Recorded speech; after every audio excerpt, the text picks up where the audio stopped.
Hello, everybody. I still forgot to put a fade in. I'll remember never. Hi, everyone. Thank you for the recap. I hope the music isn't too loud. It feels like it's too loud in my headphones, but that might just be me. I might just turn it down for massive. So, oh yeah, but the music is way up. It's not too loud. I'm lying. Thank you for the recap, Jerry. Yes. This dating sim who's not letting me kiss the curmudgeonly alcoholic man that I am crushing on. Is really getting in the way of me enjoying the plot. The mic is working. Yes, I discovered what the issue is. I discovered what the issue is. For recording, I have everything set up on different tracks, and because I'm recording stuff, I had it set on a second track, so you couldn't hear me. It was me being stupid, which shockingly enough. All right. So we're still here. We're still waiting for the vampire to attack us, apparently, because that's what it said. We've talked to Mandy, and we were kind of rude to Mandy. We talked to Will, and we wanted to kiss him. There was no option for me to say that the bottle wasn't the only thing I wanted in my mouth. So we had to just move on from there. And we're still here. We still have to go talk to everybody, apparently. And it's been a week since the night you were attacked. For days now, you've been looking over your shoulder, waiting for your attacker to appear again to try and finish the job. I wish he would. He's had more than enough time to track you down, but still when morning comes, you wake up and find nothing changed. No strange sounds in the darkness, no shadows in the alley, no attacks in the night. There's a sneaking suspicion in the back of your head, one which gets stronger with every passing day. The possibility that you might actually not be in danger anymore, that you might actually be safe. No. Let me believe that. Let me be delusional. Some people might feel safe enough or naive enough to think that, but not you, not after the life you've had. You've seen too many lights at the end of the tunnel to know how often they turn out to be oncoming trains. You're going to keep up the dream. You're going to keep waiting, keep preparing, keep your guard up. If you're wrong, then so what? You'll look paranoid. If you're right, that paranoia will save your life. All right, I don't have any money, so I just want the game to tell me that I'm poor. Your first encounter... yeah, see, there you go. It's going to tell me that I'm poor. Your first encounter with the vampire hunting you was more than enough to show you how outmatched you are. Your enemy is faster, stronger, can see in the dark, and probably has entire lifetimes of fighting experience. Not to mention bullshit powers which can fuck with your head. If you go up against him in your current state, you're all kinds of screwed, but that doesn't mean you can't even the odds. You might not have any supernatural abilities, but you can still get weapons or tools. No, I can't. I don't have any money. That might be able to give you enough of an edge to let you escape your next encounter with your life. It won't be the kind of high-tech super gadgets that you see on TV, go gadget Hannah, I guess, or in video games, but even the crudest tool will still give you the options. Even the slightest advantage is still an advantage. Thankfully, the Downtown Eastside has plenty of ways to get your hands on those advantages. I don't think that's true. With the street vendors selling their eclectic collections of wares on every street corner, it doesn't take you too much work to find a selection of items that might help you fight, communicate, escape, or simply survive your next run-in with the monsters in the dark. Assuming you could afford them. Yep, nothing. Ooh, a mini fridge. That's what I would have bought. Out of all of these things that would actually help me, I'd buy the mini fridge. But I can't. As much as you want to maximize your options here, you've only got so much cash to spend, and right now, so much comes down to none. Maybe you'll be able to get more equipment when you're able to scrape together some more money, but for the moment, looking for more stuff you can't afford would just be a waste of effort. Time to get some rest. Have you never heard of window shopping? I'm sorry. The vampire's just like, girl going to just die on her own even without me and relaxing doing their own thing, right? He'll just drain my like when I'm almost a corpse and can't move anymore because I refuse to find food.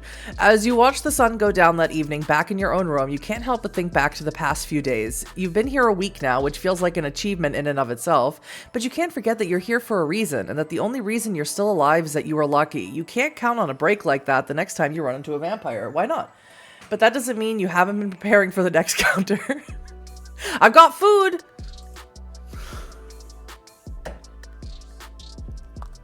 Hannah's a big food fan. I'm role-playing Hannah like she has this weird food insecurity, so it's always at the top of her mind. And she's also like super antisocial.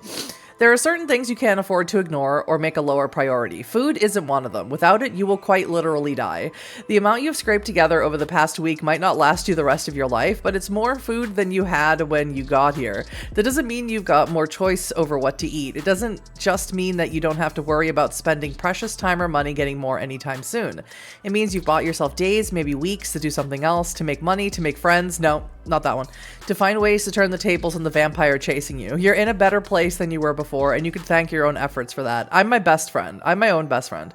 Progress might be slow, but I'm getting there. I have nothing else. There's nothing else that I could like go over in my mind of stuff that I've accomplished. Nothing else. So sad.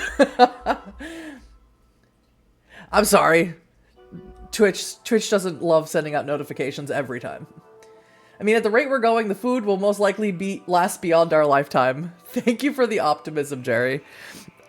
Thank you for thinking that I'm going to last at least a couple of weeks. Thank you. It might feel like slow progress, but it is progress. You're getting your shit together bit by bit. Sure, you're nowhere near where you want to be, but you've taken those first steps forward, and there's no doubt that you'll be able to keep taking more steps until you're able to reach your goals. My goals of what? I have no goals. My goal is to kiss Will and nothing else. You can do this. You know you can do this now. All you need is time and the effort to keep going for... Wait, what was that? Was it Will? You barely hear it at first, a scraping sound underneath your window, a raccoon trying to get at a recycling bin maybe, or a drunk trying to steady themselves as they struggle home. No, there it is again, louder, almost like it's coming up the wall. How the fuck is that possible? You live on the 3rd floor. How's anyone going to climb? We just talked about vampires 2 seconds ago, remember?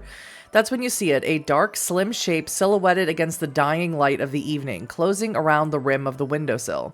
Slowly pushing up the sash. You know from personal experience how stubborn and grimy that window frame is, how it sticks like crazy. You need to put half your weight behind it just to open it. The dark hand at the window pushes it open as if it were on oiled bearings. You get up, your room is too small to give you much space, but you try to create as much distance as you can, your shoes creaking against the floorboards as you step away from the window as quietly as you can, your shoulders squared, your legs braced, your hands out in front of you, ready for whatever might come through from the outside. But as it turns out, not ready for this. Okay. 1 second, that hand is reaching through your window. The next, you find yourself face to face with a pair of red eyes wrapped in a tangle of shimmering black as it leaps towards you. Pale fingers glistening in the darkness and lunging directly for your throat. Oh.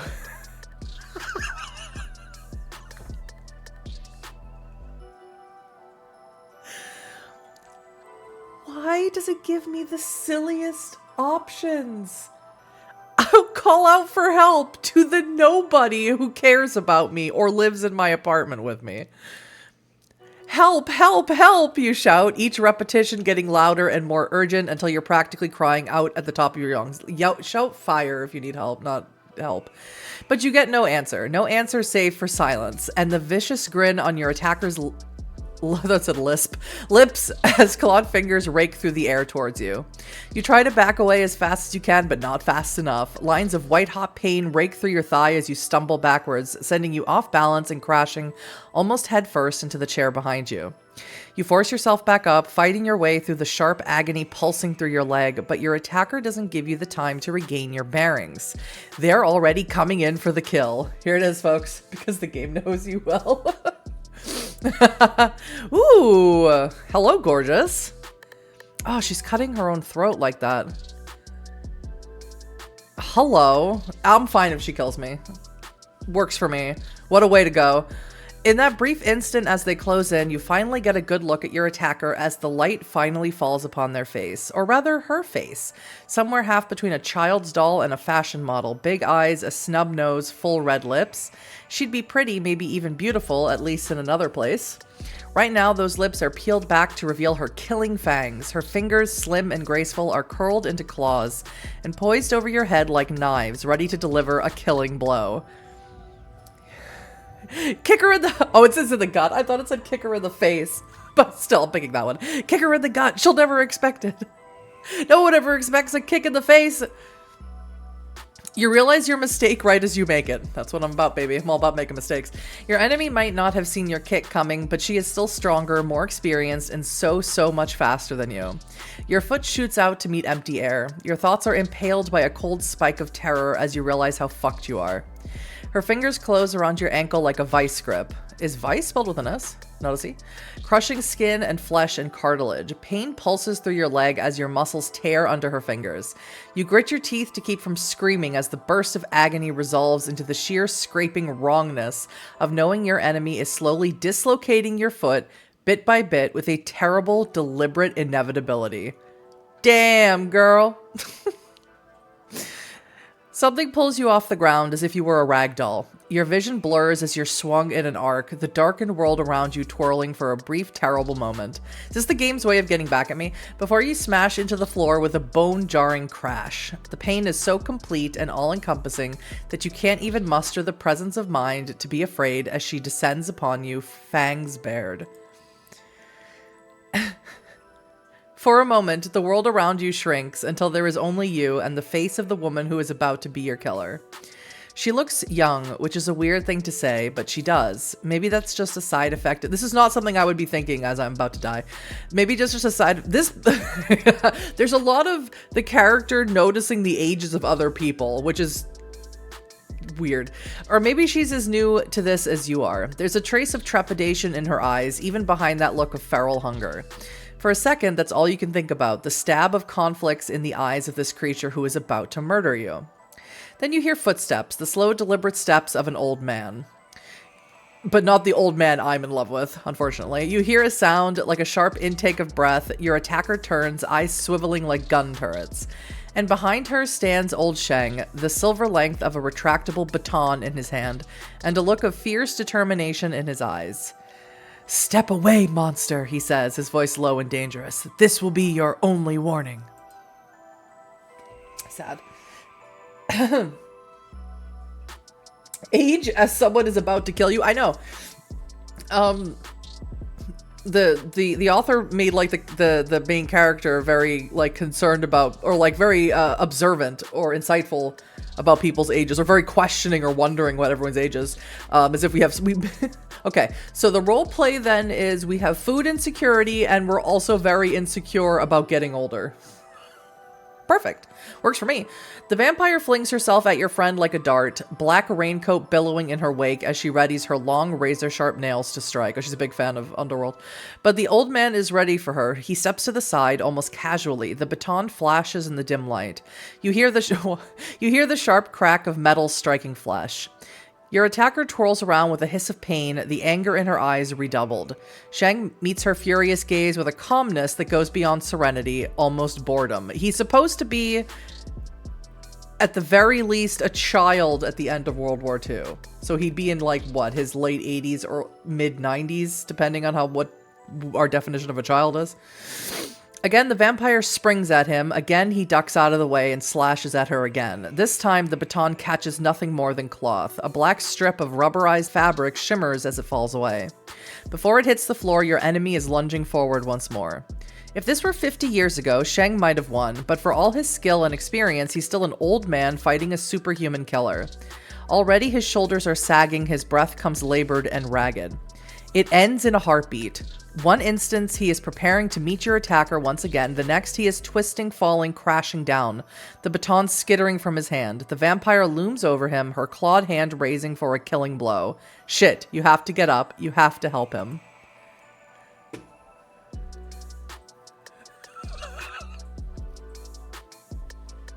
Okay. You want to get up, you want to fight, but you can't. Your body has already taken too much punishment. What is with these pound signs? Everything hurts, even the slightest movement sends waves of agony up your limbs. Even if you could force yourself back up, you'd be lucky to get 2 steps without collapsing. And even if you do, you already tried fighting her once and she nearly killed you. If you go for round 2, she will finish the job. Get back up and you're signing your own death warrant. You can't do that, you just can't. Can you? It is very obsessed with age. Well, time for our mentor. I mean, old man we talked to like twice to die. Well, I'm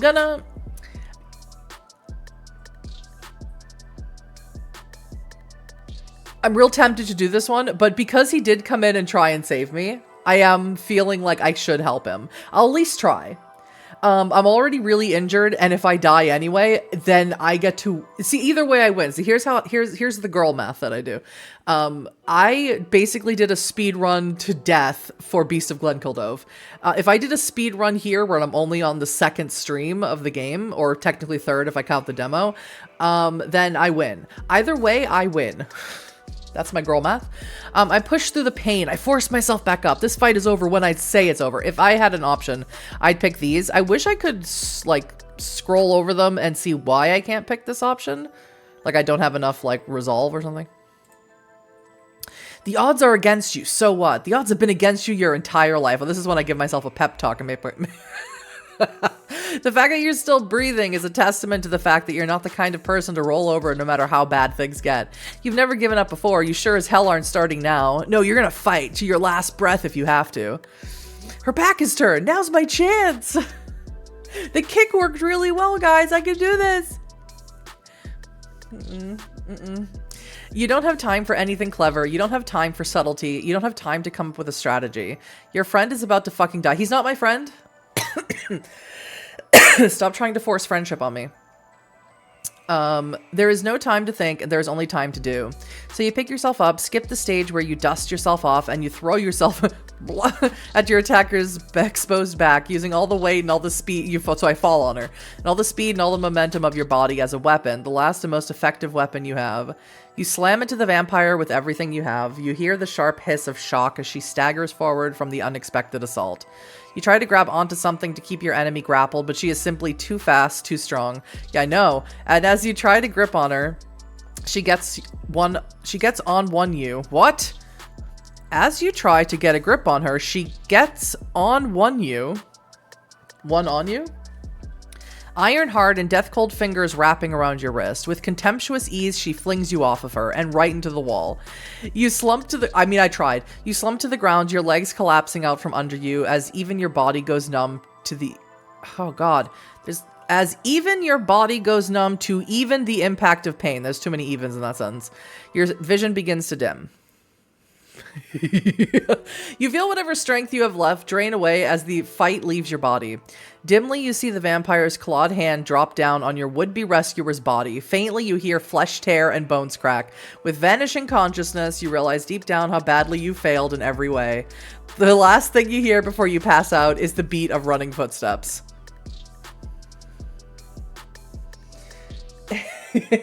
He gave you food. Clearly that's enough to win Hannah's friendship. You know what, Jerry? You're right. He was maybe my best friend.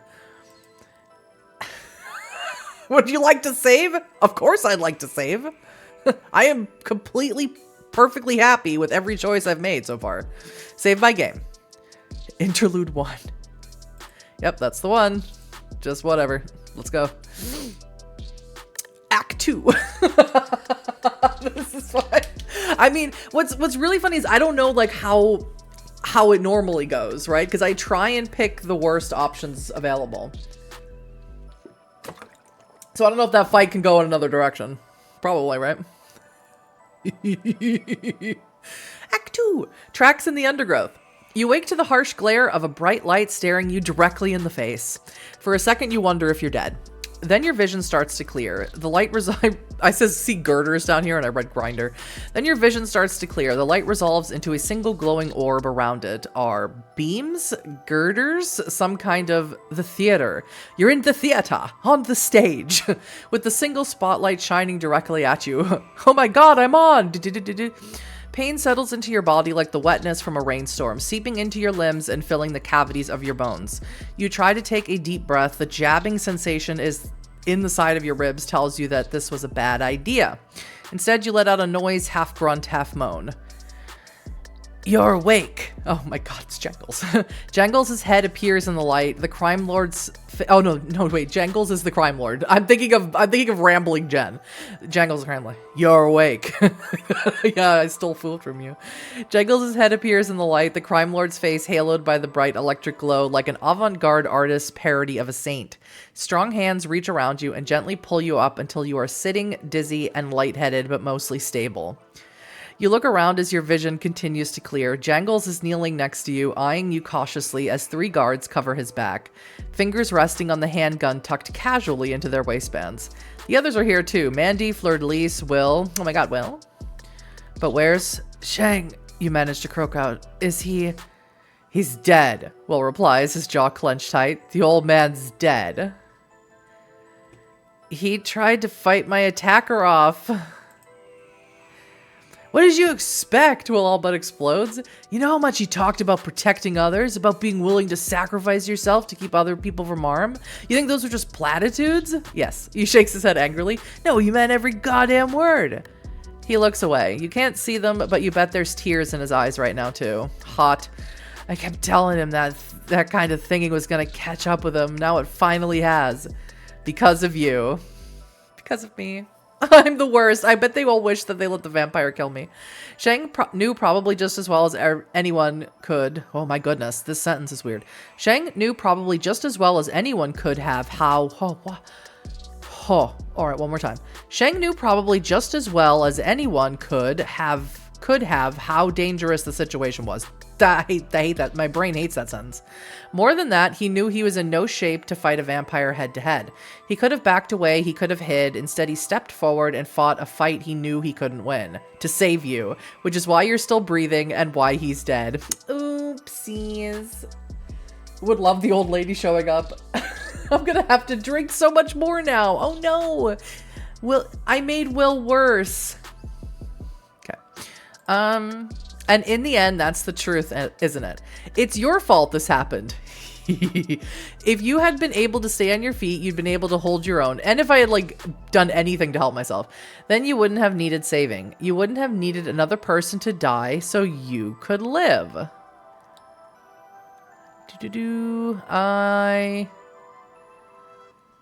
There's no, like... Ooh, if only I had the strength and speed my attacker had. No, I think Hannah likes food too much to want to be a vampire, at least at the moment. I don't have a good one. I can't let anyone else die like this, killed by a vampire. It's a noble thing to promise, to not let anyone else die on you. Problem is, you have no way of actually keeping it. That's why it's the perfect vow. There's no way, no chance of success. Tonight, you couldn't protect anyone. You couldn't even protect yourself. All you could do was watch as someone else sacrificed themselves for you, as someone else did what you were supposed to. Someone who was supposed to be your friend. Someone who let you down, and who you let pay the ultimate price. Some protector you are. Maybe you should just... Kid, focus. Jangles' voice cuts through your thoughts like a scalpel. You're the only one who got a good look at whoever did this. If we want to have any chance of stopping them, we need your help. It's not hard to see the cold fury in his eyes or the reason for it. Someone just broke into his turf and killed one of his people. He needs to get payback for his reputation, if nothing else. That doesn't mean you're on the same side, but at least you have the same enemies. Tell me everything you remember about your attacker, he says. He continues, everything. No. I don't trust you. I think Hannah needs to be on medication. I feel like this is at least partially the vampire's fault, I know. No one's blaming the vampire. Everyone's blaming themselves. No. Jangles' face twisted to a scowl. For fuck's sake, kid, he replies. I'm trying to help you. Or so you tell me, you answer. How do I know that you don't have an ulterior motive? The gang leader's eyes narrow, his jaw clenches. It's clear he's trying really hard not to lose his temper right now. Of course I have an ulterior motive, but right now we both want the same thing. He stares you down. Can you at least make that easier for both of us? You stare back. It's not that you're ungrateful for the help he and his people have given you so far. I mean, I'm acting like it. But that doesn't mean you're anywhere near trusting him, especially since you doubt he'd even believe you if you told him the truth. No, you're not budging. After a moment, Jangle seems to realize that. He all but throws his hands up in disgust as he turns away towards the others. Please tell me at least one of you saw which way this asshole went. Toward the sunset, Will replies almost immediately. West. That means she either ran off to Chinatown or Gastown. Almost everyone around you looks at each other uncomfortably, but in the end, it's Jangles who says what everyone's evidently thinking. Shit. Okay, I don't know. So what do we do now? I don't know anything about Chinatown or Gastown. I don't know. How am I supposed to know? Never been to Vancouver. I'm trying to help you. The game just tried to get you to follow the plot. I have to fight it. I have to fight it because it's so funny. When am I ever going to get the chance to do this? We play the hand we're dealt, Jangle says cryptically before turning to his guards. After a brief exchange of words, two of them run off, their heavy boots clomping noisily against the worn boards of the theater stage. I'm sending someone out to scout Gastown and see if we can get you away in without attracting too much attention from the cops. And Chinatown? Jangles takes in a sharp breath. Chinatown's gonna be a bit difficult. Normally I wouldn't even try to mess with them, but some motherfucker just killed one of my people on my turf, and she might be hiding in theirs. I have to follow up, even if it's the last thing I want to do. I never said that it was a she. Just saying. He lets out a sigh. I'm gonna get you a meeting with the, whoa, Taishan Huai. I don't know. Taishan Huai is how I'm gonna say that. Well, I guess there's not much we can do right now, but wait and hope something turns up. I'm not going to ask any follow-up questions or try to get any information.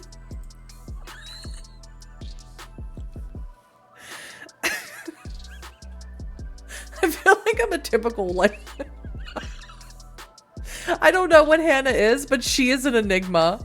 She's an enigma wrapped in a mystery, surrounded by a puzzle. Nobody likes the idea of sitting and doing nothing, but at the moment, that's all you can do while Jangle's people go in and do whatever they're supposed to be doing, you guess. Well. Is my intelligence at 1? Or do I even have... No, my mental skills are at 3. I'm just being purposefully being an asshole. Not that it makes the waiting any easier. With every passing moment, your attacker might be getting farther away or preparing for a second attack. At the same time, you can't help but feel so tired. You'd already gone through a long, long day even before you found yourself fighting for your life against yet another supernatural attacker. Now you can only look forward to a long, long night as well. Fuck, you just want it to end. You want to be able to go down the street without having to look over your shoulder, without having to worry about fangs in the dark. It's bad enough to worry about how you're going to feed yourself for the next week. Still thinking about food. But adding vampires who's literally out for your blood to the mix, you just want to be able to get some goddamn rest, even if that rest is a permanent one. Anything's got to be better than this. She's spiraling.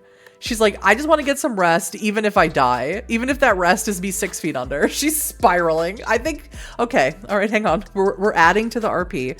I think that Hannah... And this is me from a mentally ill girly. I have a whole menagerie of mental illnesses. Okay. I think that she has food insecurity from, you know, maybe a poor stability in life. I think she's really, like, overly concerned with getting older and, like, still living this type of life. So that's why she notices age in everyone else. And I also think that she has an undiagnosed mental disorder and probably a lot of trauma, and she desperately needs therapy and medication. This is the role play we're going with. She also doesn't trust anyone either. She doesn't want, and she like doesn't trust even having friends. She like thinks friends are just like, you know, just another way to use her or something. She's very complex, but we're building this out. I like it a lot. Yeah, why are they taking up your time? You're busy looking for food and dates. Yeah, and the only person she's attracted to is someone who's gonna die of cirrhosis of the liver like in the next week or so. I always thought the old man would go out like... Oh, sorry, it's Will. I always thought the old man would go out like this, Will finally says, his voice breaking the heavy silence. Picking a fight he couldn't win to save the ass of someone he barely knew. He shakes his head. Goddamn waste. He's talking about me. He wouldn't have thought so, Mandy replies. You know that. He would have said that to go saving someone else would have been a good way to die. Bullshit, Torrington. There are no good ways to die, the older hunter growls. Death is fear and pain and suffering and the rotting, stinking mess that it leaves behind. It's the smoking crater it leaves in the lives of everyone who knew you. It's a song which cuts out halfway through because someone's ripped out the tape and the fucking cassette. God, he's a poet. He's so deep. He shakes his head again, his voice cracking with a pain that not even he can keep inside. The old man knew that. He knew that just as well as anyone could. But he still chose to do it, even while knowing, Mandy answers, her jaw set. Maybe that means something. For a second, Will seems about to say something cold and bitter, but the words don't reach his lips before he stops himself. Yeah, he finally says. Maybe it does. Ooh. Who is this? Who am I looking at? Canada. The echoing sound of footsteps pulls your attention to the entry hall. For a second, everyone tenses. Maybe it's the vampire from before, here to finish the job. Instead, two figures come out of the darkness. One is a pale, thin man with an eye patch and glasses, wrapped in an old, oversized army coat. The other, a short, stocky, copper-skinned woman who looks like she's ready to pick a fight with just about anything in front of her. Three Eyes and Dead Red, Mandy whispers to you. Jangles people. Three Eyes moves drugs. Dead Red manages sex work. She spares a glance at the approaching duo as they jostle for position along the narrow path through the darkness. They fucking hate each other. Only thing keeping them from killing each other is Jangles keeping an eye on them. The two are almost to the stage now, almost jostling for position. Both of them begin speaking at the same time. They stop, eye each other warily. And eye each other warily? Three Eyes steps back with an easy grin. Ladies first. Dead Red answers with a furious glare, as if her counterpart had just stabbed her in the shin instead of yielding the floor. Boss, she begins as she steps forward, I got a hold of my opposite number in Chinatown. She says she can get us a meeting with the Tai Shan Hui, though she says she's not sure what good it's going to do. Jangles' eyebrow rises. No threats about what happens if we step onto that turf without permission? I cut those out for brevity. We all know the score, and I didn't want to waste your time, she replies. Meets in half an hour at Pender and Jackson. No guns, no cars. 3 people tops, which means 2 because I've got to go too if I want to make sure nobody decides to try their luck with any funny shit and start a gang war. She steps back and flicks her chin at Three Eyes. What do you got? A lead, the drug dealer replies before shooting Dead Red a glare of his own. So they hate each other, but they're fucking. Got it. My guys didn't find too many cops around Gastown. It's game night. I think they're all off around Rogers Arena trying to make sure the fans don't start another fucking riot when the Canucks inevitably disappoint everyone. Is that a hockey team? He leans back and hooks his bony thumbs into the loops of his belt. Wait, did they find... Now that's real interesting. There's a group of kids, maybe college age, maybe a little older. They're parked near Victory Square. I don't know what's like any of this has to do with each other. I'm so confused. That all you got? Dead Red cuts in derisively. Another fucking punk band trying to make it big like the last guys? These kids ain't punks, Three Eyes answers. They're dressed real nice, tailored outfits all black, and they're asking questions about people in the Downtown Eastside. Contacts updated. Carl Three Eyes Bremer, Shauna Dead Red McClintock. Nice. Start a gang war? Sounds like a job for me. Hannah's decision making most likely. I mean, we'll see what happens. That's what's so great about this. You never know what's gonna happen when I'm playing a choice of games game. I think the choice of games are scared to see me coming. So we got 2 leads, Jangles muses, and we'll need to follow up on both of them now, or they'll disappear for good. He frowns, then turns to you and the other vampire hunters. Looks like you'll have to spread yourselves out for this one. You're not sure you like that idea. It may mean you can cover more ground, but it'll also leave you vulnerable to being picked off. Some of the others don't seem so worried. I'll take Gastown, Mandy says. I know the layout, and if worse comes to worse, I speak fluent rich kid. I can talk myself out of any trouble I run into. All eyes turn to you next. 2 leads, either of which might lead to a clue, a revelation, or another fight for your life. Which one will you choose?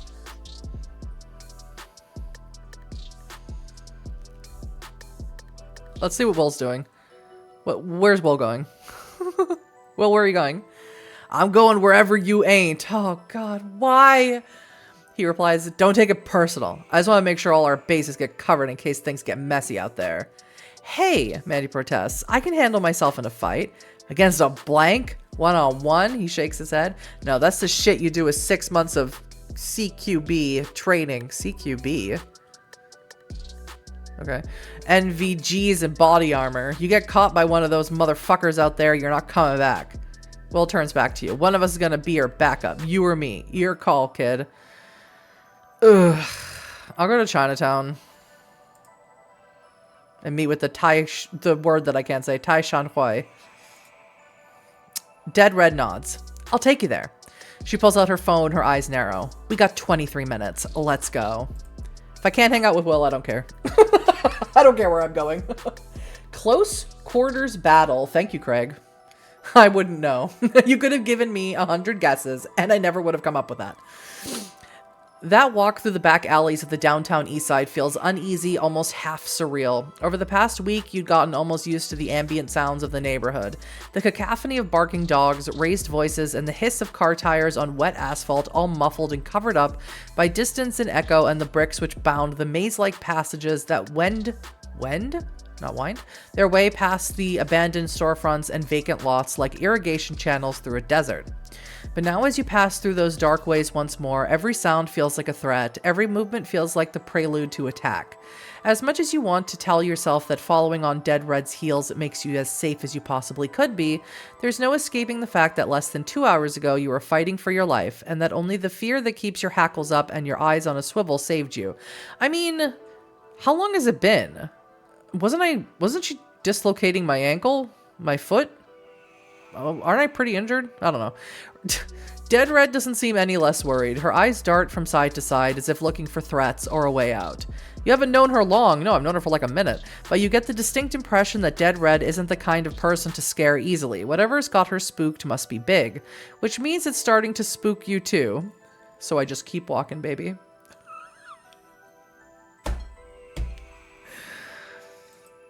No fear. You know it from Halo? I've never played Halo. Okay. I'm almost making it a goal of mine to never ask any follow-up questions or make any attempt to get more information about the plot.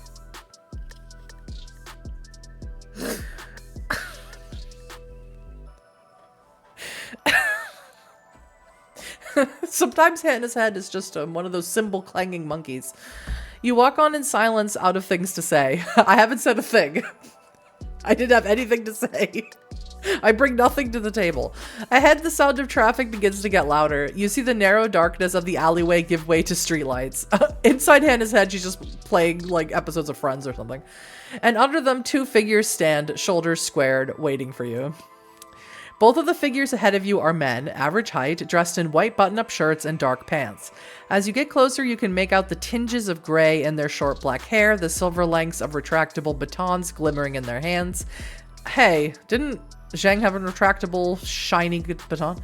The outlines of muscular shoulders and arms under the thin fabric of their shirt sleeves, and the cold, flinty looks in their eyes.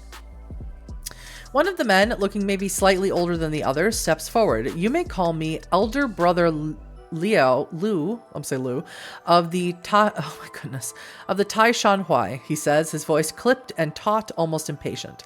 This is elder brother Kong. We have come because we were told there was a matter which required our attention, and the assurance that all would be explained to us in person.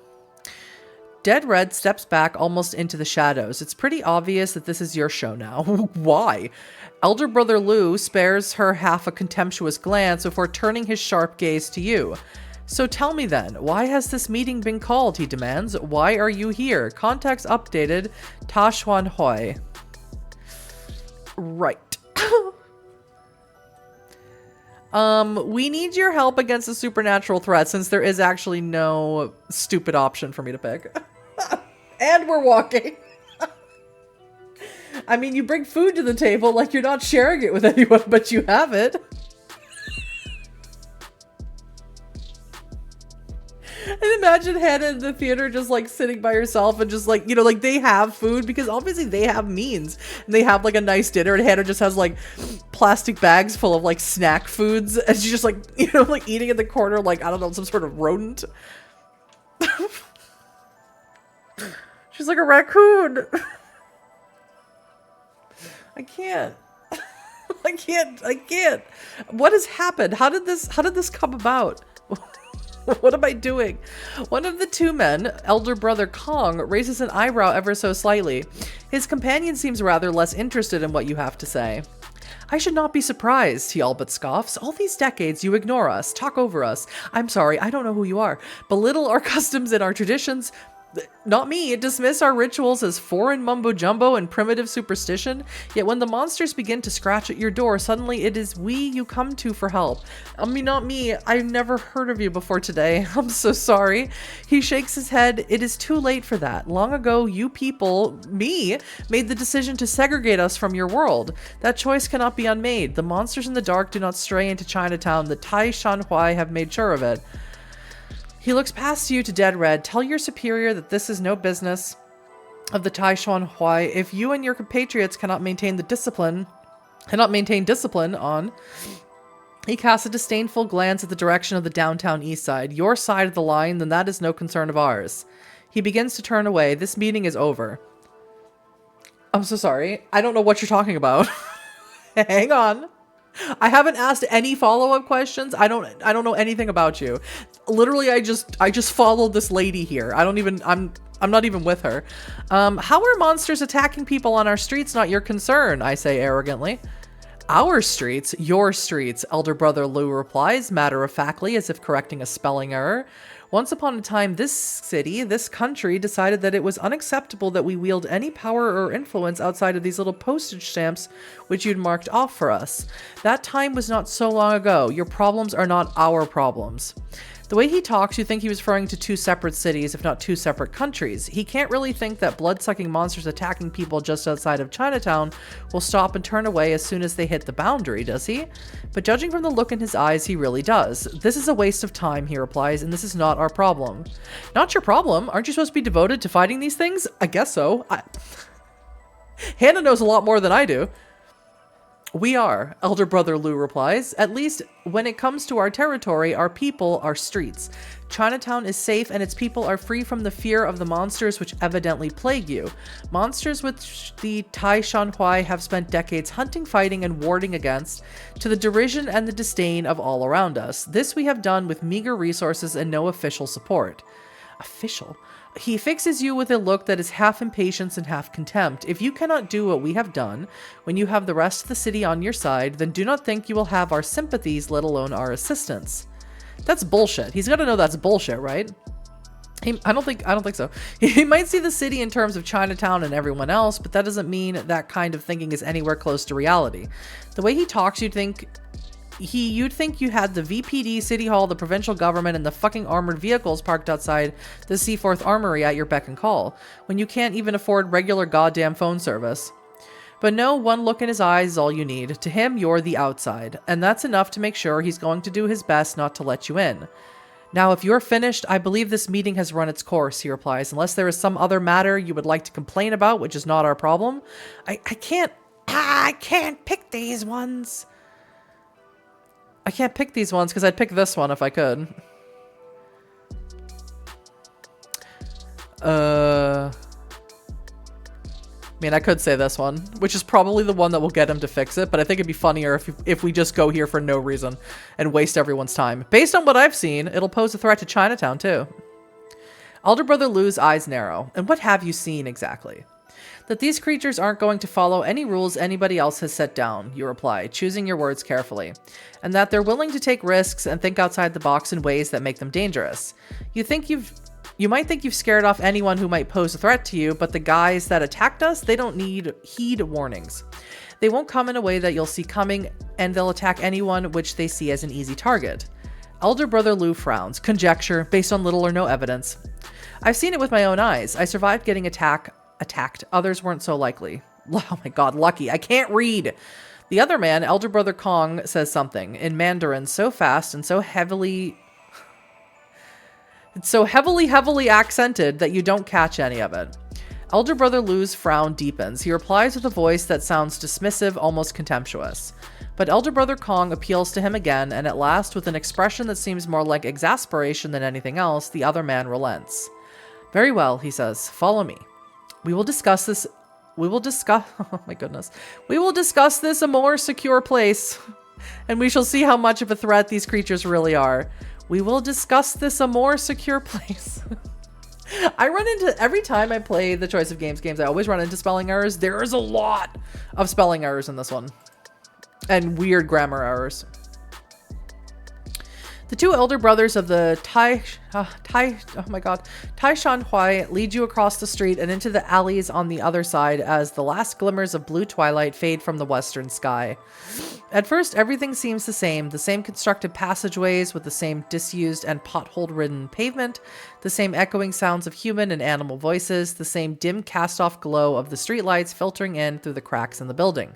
But as you keep going, you start to notice changes. For one thing, the voices echoing through the alleys are in Cantonese now, with the occasional snippet of Mandarin.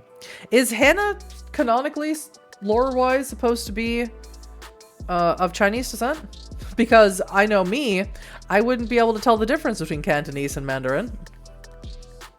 The ground seems tidier. The little shoals of trash that you see everywhere in the downtown Eastside are nowhere to be found here. Nor are there the slumped shapes of those sleeping rough on the street. You wonder if Chinatown has its own way of finding beds for those who can't afford their own, or if they simply drive them away. The two elder brothers walk on ahead in silence, eyes fixed firmly forward as if you weren't there. It's clear that elder brother Lu doesn't want to have anything to do with you, but the other one, elder brother Kong, seems more sympathetic. Maybe you can use that, ask a few questions, build some kind of connection. Not my strong suit. If you're going to ask for their help, then you're going to need every advantage you can get. I don't want anyone's help. Context updated, Kong Anying. Huddy's character so far: Book of Hungry Names, a dumbass who is completely overconfident in her skills, Beast of Glenkildove, ex-military washout of joining the SI due to a crush on a werewolf, Time of Monsters, Chaos Gremlin, Trash Panda. Honestly, this is well, one, I'm gonna save that for myself. Don't mind me, I'm just gonna save that comment for myself for later. Because I deserve it. And two, this might be my favorite one. This might be my favorite. Because it's so keep walking. I hope I'll be able to convince you to help us. I don't see it happening, but it's a hope of mine. Thank you, Jerry, you're my choice of games chronicler at this point. I would not count on it, elder brother Kong replies with a barest hint of apology, a more polite version of the hard stare you get from elder brother Lu.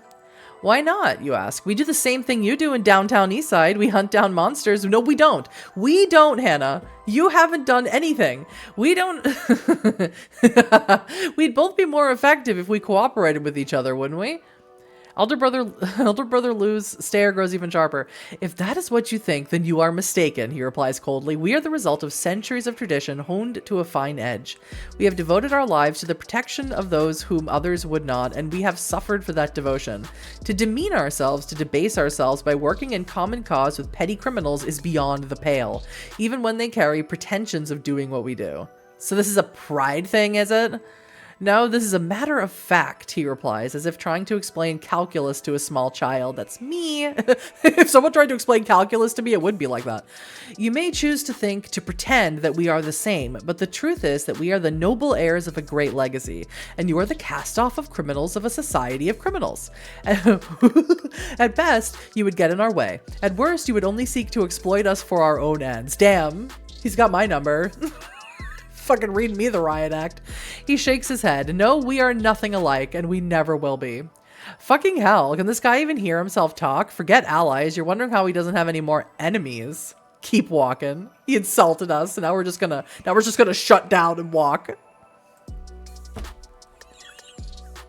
He heard our fifis, and now we don't want to talk to him anymore. The two men lead you down alleys which you've never... I'm sorry, I'm still thinking about it. That was a great roast.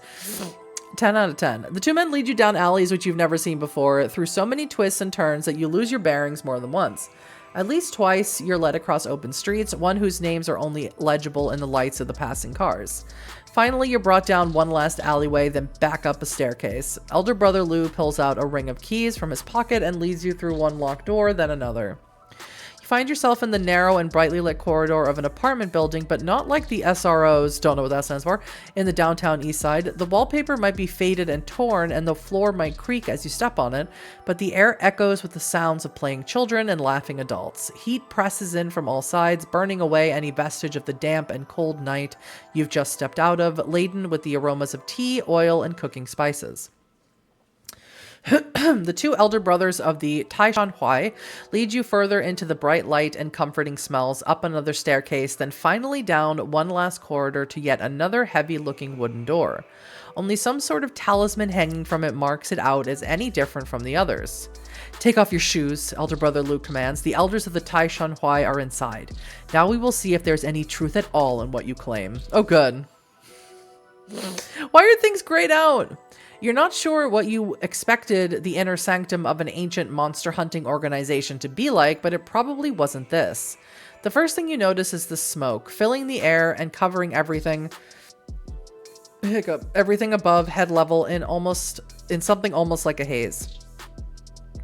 At first you think it might be incense or some kind of ceremonial thing, but it takes you one sniff to realize that nope, it's just plain old-fashioned tobacco, rising from the pipes and cigarettes of the three bearded, elderly men in waistcoats sitting in chairs around a low table laden with tea, peanuts, and sunflower seeds. Elder Brother Lu and Elder Brother Kong bow before them as they enter. One of the old men asks them something in that same heavy and rapid Mandarin. The younger men respond. The three elders look to each other with expressions of surprise, suspicion, disdain. The one sitting in the middle stubs out his cigarette on the ashtray in front of him, his eyes narrowed in suspicion. Oh, God. So I am to believe that you have been attacked by a monster from the darkness, and you twice, and you have reason to believe that after you were able to fight it off, it has fled here to Chinatown? Now you seek permission to search for it? Have I understood correctly? You nod. Yep, that pretty much covers it. Yeah, you got it. You got it, old man. Why should I believe you? What? He leans forward like an interrogator. You expect us to believe that you have not only seen some sort of evil spirit, but you have managed to survive an attack by it, despite having no connections, no training, and no effective means of defending yourself? Not only that, you expect us to believe that you were then able to determine in which direction it fled after you supposedly defeated it? He shakes his head. You may think that that is a story which can be believed, but what we see in front of us is merely a troublemaker who has used her criminal connections to... I don't have any connections. To secure this meeting for the sake of trying to convince us to allow you to access a place and to people whom we have kept safe for some nefarious and unsavory purpose. I just want to take your food. You feel your fingers begin to clench into fists. Is it even worth talking to these assholes? The elder on the left says something too quiet for you to catch. The other two nod. The one in the middle holds his gaze, eyes sharp enough to cut flesh. So what makes you think we should believe you? Maybe the... Maybe the wounds this monster inflicted on me will convince you? I can't pick this one. This is the one I would pick because it seems like the stupidest one. You pull up your shirt, revealing the bloody bandages around your midsection and the bruises which purple your waist. The three elders lean in, their eyes narrowing, like lawyers examining a contract. Yes, these wounds are familiar to us, one of them says. We have seen this sort of thing before. But that does not mean it has fled to Chinatown, another objects. The monsters of the city know better, should know better. The three pull back and then retreat into each other, huddling together amid streams of rapid-fire, heavily accented Mandarin. I don't know what they mean by saying heavily accented. He keep using that phrase, and I don't know what that means. Heavily, like, as in heavily accented with a Vancouver accent? What does that mean? At one point, one of them gestures towards Elder Brother Lu and Elder Brother Kong, pulling them into the conversation, leaving only you and... What? Shang's ghost?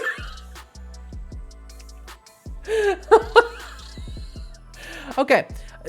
This is clearly supposed to not say Shang. This is supposed to say, I can't even remember her name anymore. The lady who's with me. So there is a chance that Shang doesn't die, I guess.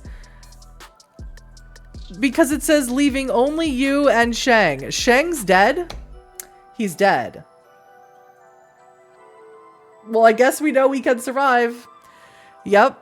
I guess now we know, but he's not here. Okay, no matter what the story is trying to tell me, he's dead. I let him die. Harsh way to learn.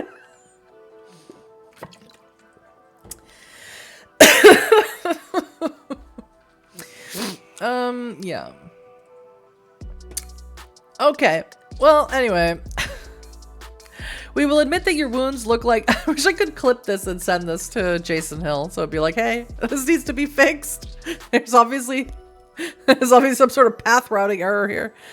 We will admit that your wounds look like those inflicted by the work of a monster. The elder on the left admits, but that does not mean it has fled to Chinatown. Nonetheless, out of courtesy, we have decided to allow you one night to investigate. One night and no more. Once the sun rises again, we shall expect you back in your own territory. Oh, it's a good time to investigate at night. You should resist the urge to sigh in relief. That's all you should need. With sunset only a few minutes ago, but you should have more than enough time to find what you need. At night? Who hunts at night? But the middle elder pulls a cigarette from his vest pocket as he sits back. You should not expect to find anything. There are no monsters in Chinatown, he declares with a mix of certainty and quiet pride. The Taishan Huai have long since slain them all.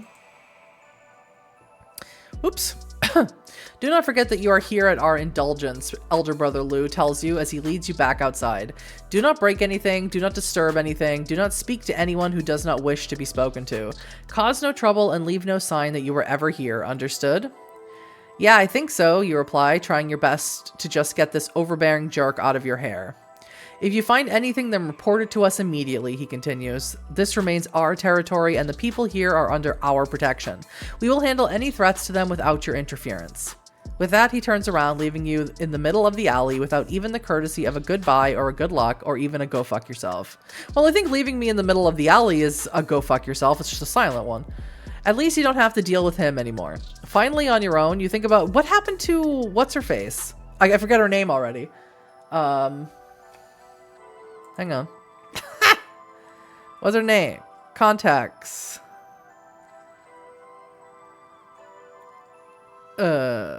I don't know.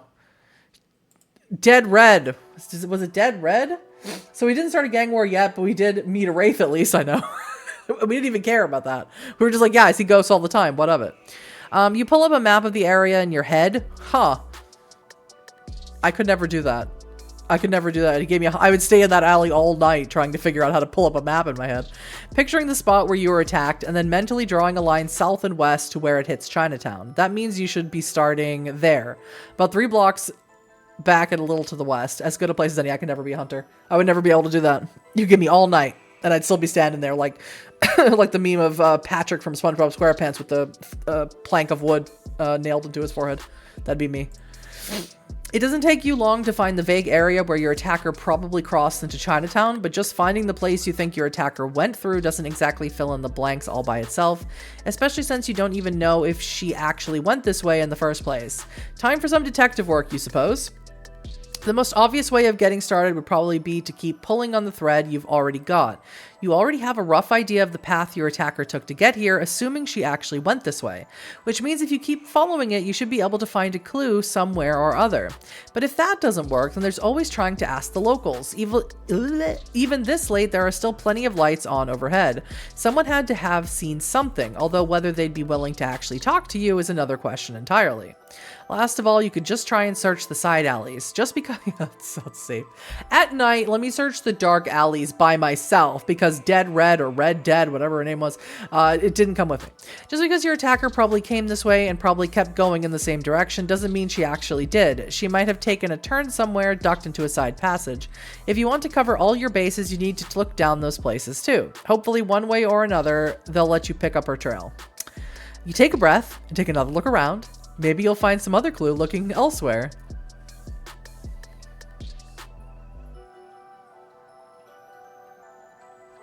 I guess I'll just start looking around.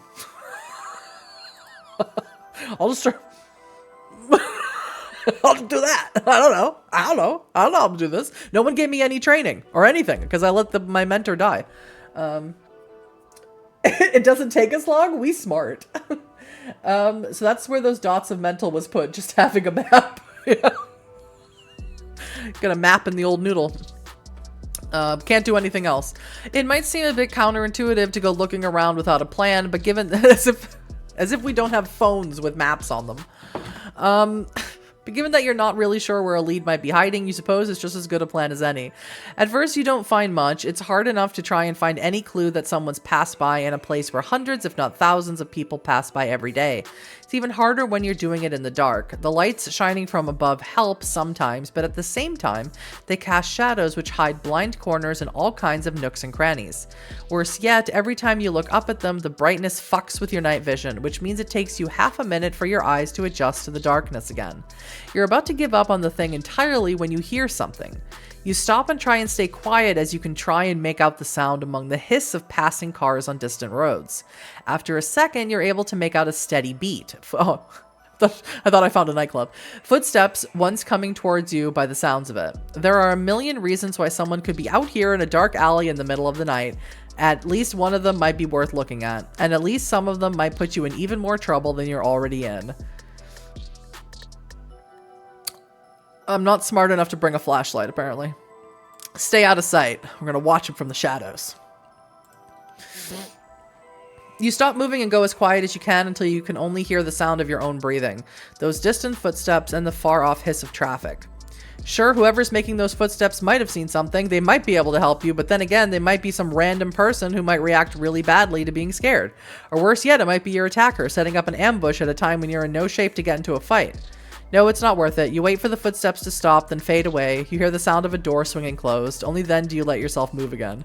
I didn't bring a flashlight because I'm an idiot. Phones have flashlights. Maybe I don't have a phone either. She doesn't have a phone. Vampires, we can't use phones. The hunters will find us. Hunters, we can't use phone. The vampires will find us. Or also, hunters, we also won't bring a flashlight. Yeah, also, like, some of the hunters are so poor they can't afford a phone or a flashlight. My God.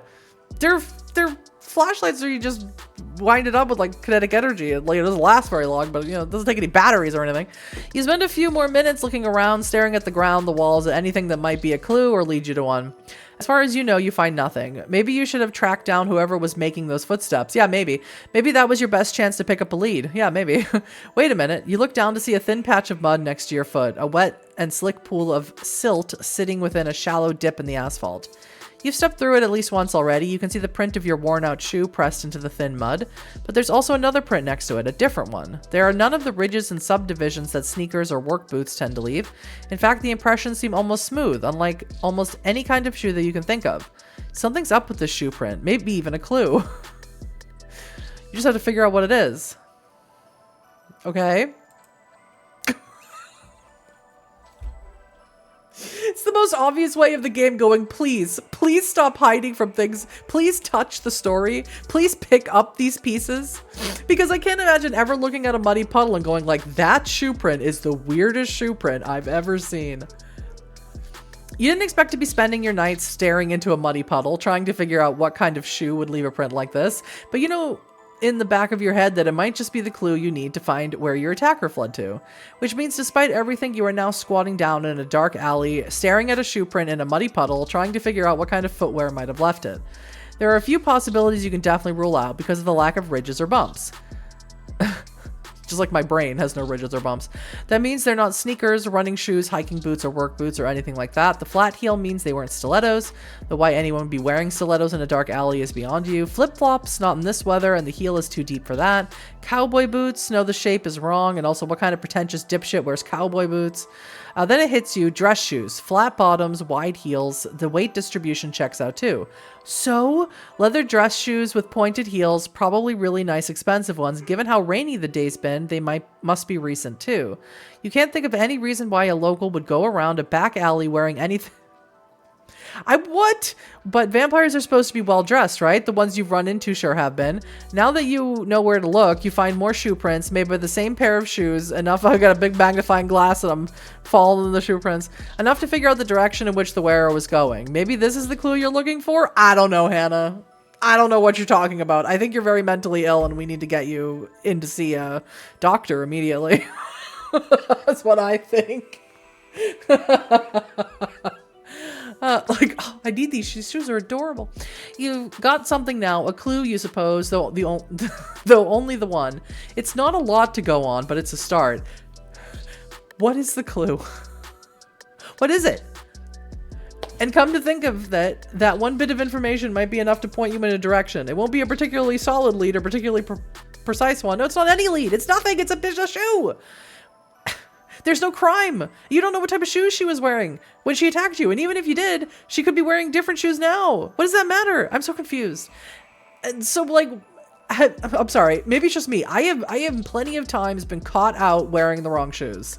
Like, I am not paying attention. I have somewhere I gotta be. I get dressed and I put on, like, what I think the best shoes go with the outfit. And I don't realize it's raining because I'm stupid. I don't look out the window. But you suppose you could probably figure it out in your head if you get lucky enough. Or, of course, you could keep looking, assuming there's anywhere else to look anyway.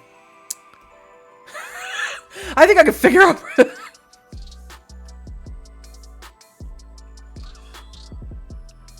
think I can figure out where this trail leads. This shoe thing. This shoe thing is it, man. This is the one.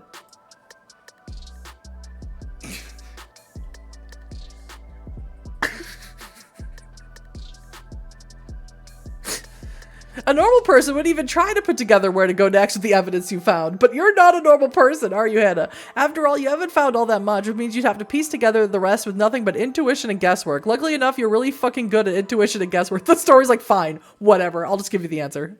Are you entirely sure this is where your attacker went? No. Are you reasonably certain your attacker or someone like her went this way? Yes, you think you are. Are you certain enough to spend some of what valuable time you have left following that trail? Well, that depends on whether it gets you somewhere useful or not, doesn't it? You follow the trail further west and south, further into Chinatown, down alleys and across streets, further until you can see the dim lights of Rogers Arena and hear the faint sounds of passing sky trains. Sky trains? That sounds fun. So far that you're almost out of China entirely. You wonder how much longer you have to go. Ironically, it's about 5 seconds later that you reach a dead end. A proper dead Me with my magnifying glass just looking down at the street. A proper dead end with 4-story buildings on every side, tall enough and tightly clustered enough to blot out half the sky. Oh god. You don't even notice it at first amongst all the lit up windows around you, a patch of complete blackness amongst the brick walls without even the crevices of brightness that would shine out of windows shaded by curtains or blinds. At first you think it's just a blank stretch of wall with no openings at all, then as you get closer you see the dim outlines of windowsills and a door frame. No, there are definitely windows there, but without even a hint of light behind them. It's when you get even closer that you see why. The windows are sealed off with a slick, opaque layer of black tape, which covers the glass so completely that not even the slightest bit of light can get through. It's the kind of thing that you'd want if you were trying to keep prying eyes out, or trying to keep something hostile to sunlight inside. This might just be it. You can't be sure that you'll find what you're looking for behind that door, but the trail ends here, and those blacked out windows can't be a coincidence. I only have one choice I can make here. There has to be something in there. All you have to do is find it. With your heart hammering in your chest, your offhand clenched into a fist, your shoulders tensed and ready for a fight, you reach out and try the door. Locked. You step back, swearing under your breath, to be this close and to be stopped by a goddamn locked door. You're not going to stand for that. You can't fucking stand for that, not when your life's on the line. But the Tai Shan Hui had been clear when they warned you not to damage anything in Chinatown. If you break down that door and they find out, then you can kiss any chance of them cooperating with you again. Kiss any chance of cooperating with you again, goodbye. There are any answers behind that door, you're sure of it, but if going through it means making even more enemies, would it really be worth it? I would smash the door open if I had the chance, but I don't. So I have to go back. I have no other choice. I have to go back and tell the Tai Shan Hui. This is their turf. They should handle this. And they won't be there when they go check. You need answers. That much is obvious. But what you need even more are allies. People who know what you're up against and have the experience and equipment to fight them. But if you screw the Tai Shan Hui here, there's no way in hell they're ever going to try and cooperate with you again. You step back from the door. You're not sure how to get back to the Tai Shan Hui elders from here, but you figure you can work it out along the way. As it turns out, you don't need to go anywhere that far.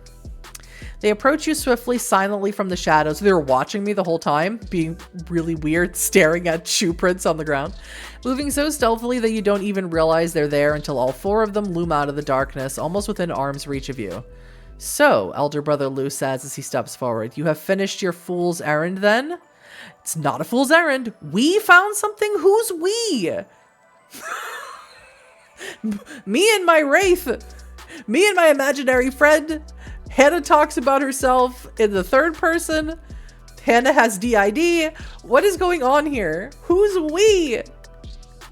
Because here is where you following me this whole time. There's something in the story, but we didn't want to bring in. Who's we?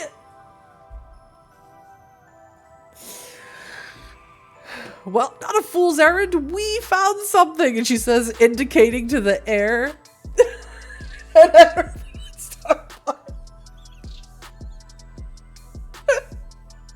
She has a trash bag full of food. She's got little googly eyes on it. What do you think, magic bag? Elder Brother Lu... I can't. Elder Brother Lu's eyebrow rises ever so slightly. Something? Do you intend to be more specific? Or is it your sole intention to keep us in suspense?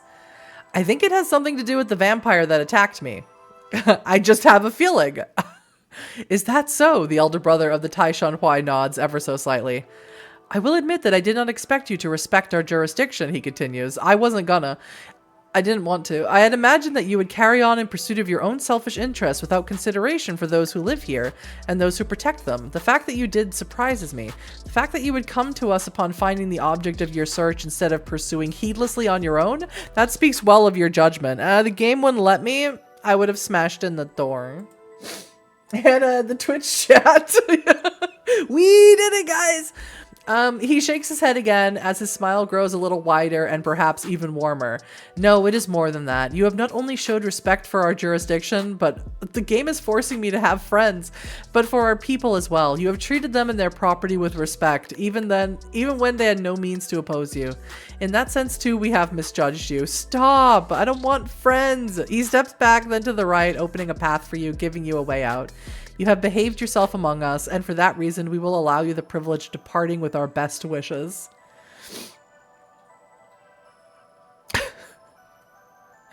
Look, it's obvious we've got common goals. Maybe we could work together? And you can let me in the building? You can let me in the door? Let me in?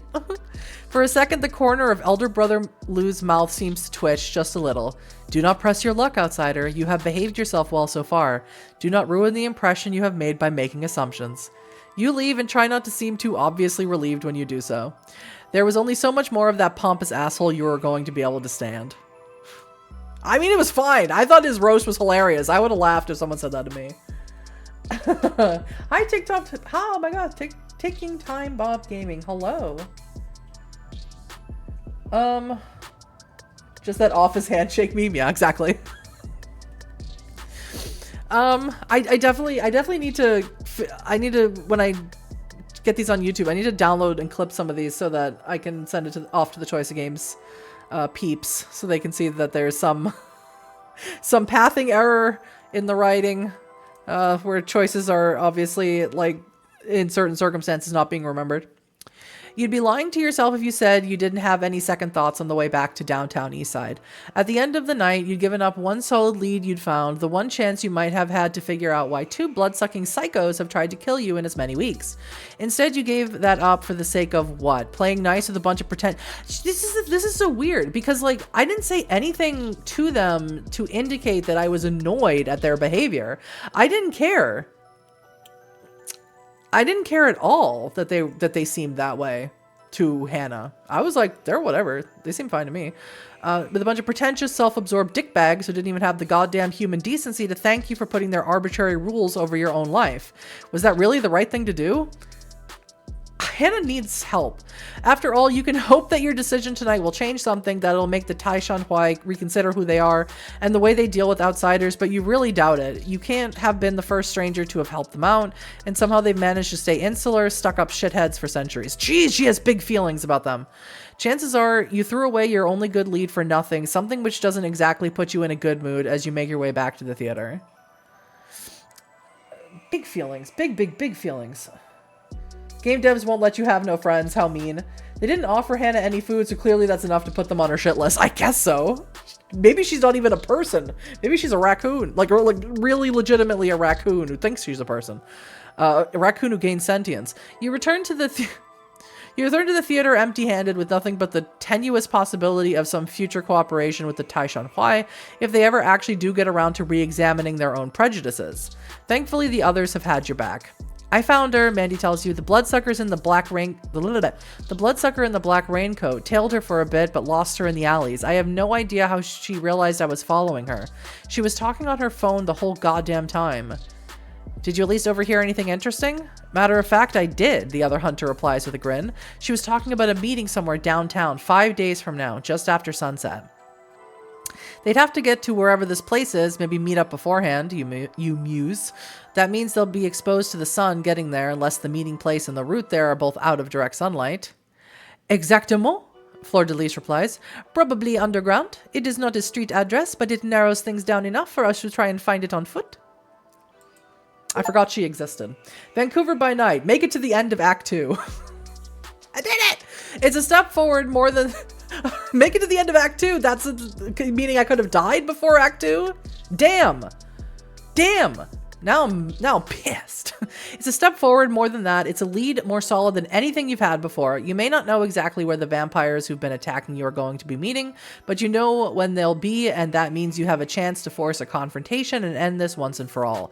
But one ominous thought hovers in the back of your head. If there's going to be a meeting, then that means you'll be facing more than one of them at once.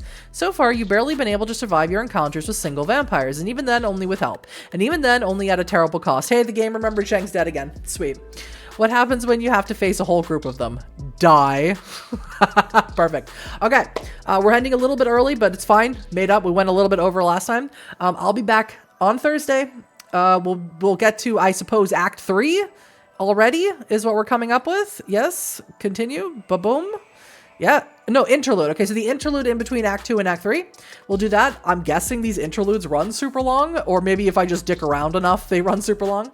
But thank you so much for being here. Thank you for joining me on this really crazy journey of this has got to be my most unhinged character ever, but my most enigmatic character ever, and not in a positive way, I don't think. And I'm super excited to see if I survive, because the last Hunter game, as you know, I died before I got to I died right at the beginning of the third act. I Leroy Jenkins myself to death, and that was super fun. And I'd like to see if I can do it again, honestly. I'd like to see if I can go 2 for 2. Thank you, everyone. I hope you have a wonderful weekend, and I'll see y'all next Thursday.